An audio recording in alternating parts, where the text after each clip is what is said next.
Kau yang namanya Semi? Iya, aku nama Semi, kenapa? Kau berani-beraninya kau jalan sama janda aku, ha? Kau tahu kan dia udah punya pacar?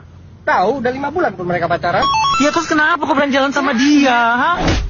Jangan-jangan kau sering ke rumah dia ya? Iya, satu rumah pun kami, satu kamar. Bisa-bisanya kalian satu kamar satu rumah, ha? Awas kau. Apa salahnya kalau aku tidur sama mamaku? Oh, mamamu rupanya ini? Iya. Salamlah dulu bapak, nak. Bapak kepala kau. Aduh, aduh. Alah.